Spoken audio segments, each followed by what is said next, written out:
السلام عليكم ورحمة الله وبركاته، حبايب قلبي دلوقتي مهندسين الصف الخامس الابتدائي، أهلا بيكم يا رب تكونوا بخير، معاكم مستر حسام الباهي ومعانا النهارده شداسين محل محافظة رقم 5 اللي هي محافظة الغربية من كتاب الأضواء، وده نسخة متواجدة في الكتاب صفحة 221. فخلينا نبدأ في السؤال الأول على طول بدون مقدمات كتير. في السؤال الأول بيقول لك اختر الإجابة الصحيحة. القيمة المكانية للرقم 3 بص دي علامة 20، جزء من 10، جزء من 100، جزءا من 1000 أهو. طيب بُص يا صديقي، لو قال لك أنا عاوز قيمة الرقم عشان برضه تعرف تفرّق ما بينهم، لو قال لك قيمة الرقم 3 فهتنزّل 3 ما بينها وبين مع رقمين فادي رقمين، والعلامة على تنزل فأصبحت 3 جزءًا من 1000.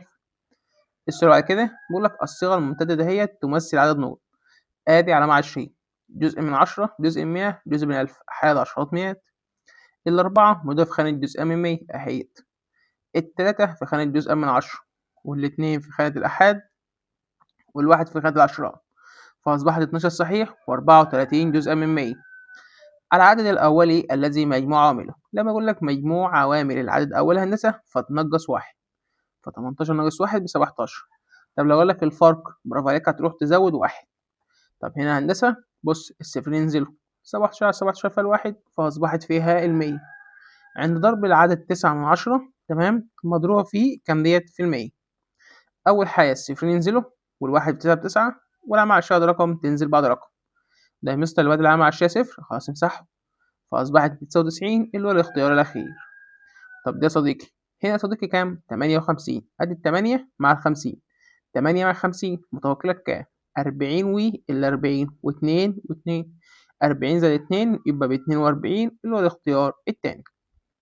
السؤال رقم 7 هنا الهندسة بيقول لك 6 لتر عايز أحولهم للملي لتر.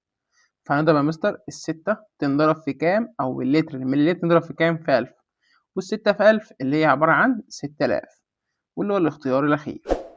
في السؤال رقم 8 بيقول لك قيمة الإكس في المعادلة دي ناقص فيكون الكل قبل الناقص، يعني لو بتعمل نموذج شتوي بالشكل دهوت فالكل اللي هو كام؟ التمانية والباقي كله عبارة عن أجزاء دي اسمها إكس ودي اسمها 3.2. فأنت لو عايز الإكس هتروح تطرح 8 ناقص 3.2. هنا في علامة عشرية هنا مفيش، حط علامة عشرية وحط صفر، صفر ناقص الكام؟ الاتنين مش هينفع استلف. أصبحت دي 7 أصبحت دي 10، 10 ناقص 4 10 ناقص كام؟ الاتنين ب8 والعلامة عشان تنزل 7 نشيل منهم 3 4 فأصبحت 4.8 الاختيار التاني. أي مما يلي من مضاعفات العدد 7. هل السبعة تنضرب في رقم 628؟ السبعة في الأربعة ب28 تروح تختارها، أكيد الباقي كله غلط. طب هنا بيقول لك يريد معلم توزيع 320 جائزة على كام؟ 8. يعني توزيع جسم هنقول 320 على التمانية. بص يا هندسة في صفر ينزل واللي نضرب في التمانية بيساوي 32 الأربعة، فكل فصل كام؟ أهو كل فصل ياخد كام؟ 40 جائزة والسؤال ده خلاص مش محتاج جسم طوال ولا حاجة. في السؤال رقم 2 بيقول لك اوجد العين م أ للعددين 12 و15. أدي ال 12 وال 15 نروح نحللهم. ال 12 دي عبارة عن كام في كام؟ عبارة عن الاتنين في 6. ده كده هندسة إيه؟ أولي عفوا وده متعدد. الستة عبارة عن الاتنين في 3 أولي وأولي. ال15 عبارة عن 3 في 5 ده أولي وده كمان أولي. أدي الاتنين بتساوي عفوا ال12 عبارة عن 2 في الاتنين في ال3 وده ال15 بتساوي ال3 مضروبة في ال5. أول حاجة تيجي المشترك هنا هو 3 فنقول دهوت إن العين م أ بتاعك بتساوي 3. صديقي بالمرة كده لو سألك على م أ والله يا مستر هتقول لي 3 تنزل متبقي فوق 2 في الاتنين متبقي تحت 5. 2 في 3 ب6 والاتنين في 5 ب10 والعشرة في 6 ب30 عفوا العشرة في 6 بكام؟ ب60 هيكون الميم م أ بكام؟ 60 بس طبعا هو مش عايزها هنا بس قلت نعرفك عليها. في السؤال رقم 3 بيقول لك اوجد ناتج ضرب باستخدام نموذج مساحة المستطيل. التلاتة في خانة العشرات عفوا التلاتة في خانة المئات تبقى عبارة عن 300، الاتنين في خانة العشرات تبقى 20 والأربعة في خانة الآحاد تبقى الأربعة، الخمسة هندسة في خانة الآحاد تبقى 5 والأربعة في خانة العشرات تبقى 40. هنا يا مستر في 3 أصفار و3 في 4 ب12. هنا يا مستر في صفرين و2 في 4 ب8. هنا في صفر والأربعة في 4 ب16. هنا يا مستر في صفرين و3 في 5 ب15. هنا يا مستر في صفر والاتنين في 5 ب10 وصديقي الأربعة في 5 بكام؟ ب20. نروح نجمع كل ده هما أدي 12000 اهمت بعد دي كام؟ 1500 بعديها كام ديت 800، بعديها صديقي 100، بعديها 160، وآخر حاجة طبعا كام ال20. ركز معايا، صفر وصفر وصفر وصفر صفر، صفر 6 و2 8. هنا صديقي 5 وكام ديت 5 و8 13، 14 15، 5 ومعاك 1، 1 و2 3، وكان 1 يبقى ال4 والواحد ينزل، فأصبحت يا مستر 14580. والسؤال ده خلاص. في السؤال اللي بعد كده بيقول لك اكتب العدد دهوت بالصيغة الممتدة. التلاتة في خانة المئات تبقى عبارة عن 300، 5 في خانة العشرات تبقى 50، 7 في خانة المئات في خانة الآحاد تبقى 7، وال9 في خانة جزء من 10، والواحد في خانة جزء من 100، والاتنين في خانة جزء من 1000. في السؤال رقم 5 بيقول لك اصطاد رشاد سمكتين من بحيرة ناصر. كتلة الأولى 53 صحيح و25% كيلو جرام، وكتلة الثانية 46 صحيح و8 كيلو جرام.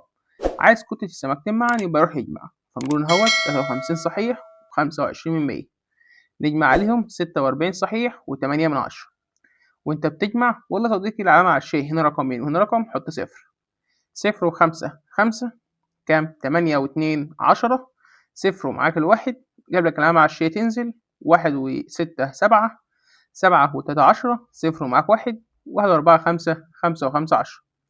فأصبح صديقي مجموع السمكتين مع بعض هو 100 صحيح و5 كيلو جرام.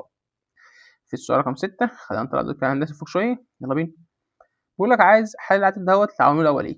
ال28 عبارة عن كام في كام؟ عبارة يا مستر عن الأربعة في 8، عفوا الأربعة في 7، يا ابني مثالية الأربعة في 7. ده أولي بس ده متعدد. الأربعة ديت عبارة عن الاتنين في 2 أولي وأولي، فنقدر نقول إن عوامل عدد ال28 صديقي هي الاتنين والاتنين والسبعة. في السؤال رقم 7 بيقول لك هنا اكتب 6 مضاعفات للعدد 9 ما عدا الصفر. يلا بينا. طبعا الواحد في 9 ب9، الاتنين في 9 ب18، التلاتة في 9 ب27، دي التلاتة، الأربعة في 9 ب36، الخمسة في 9 ب45، 1 2 3 4 5، الستة في 9 ب54. وكهندسة 6 مضاعفات زي ما هو طلب بالظبط. وبكده صديقي نكون خلصنا مع بعض حل المحافظة رقم 5. انتظرنا يا باشمهندس في الفيديو القادم نحل مع بعض المحافظة رقم 6 اللي هي محافظة دقهلية. بنفكرك يا هندسة إنك تنزل تعمل لايك للقناة واشتراك يا صديقي في القناة كمان، عشان خاطر أول ما ننزل القناة هندسة، أو ننزل القناة إزاي، أول ما ننزل الفيديو يا صديقي يوصلك إشعار أول بأول. وأول ما نخلص حل الامتحانات من كتاب سلاح التلميذ ومن كتاب يا صديقي الأضواء هنحل مع بعض يا هندسة اختبارات المذكرة بتاعة توجيه الدقهلية. ونشوفكم على خير في الفيديو الجاي. السلام عليكم.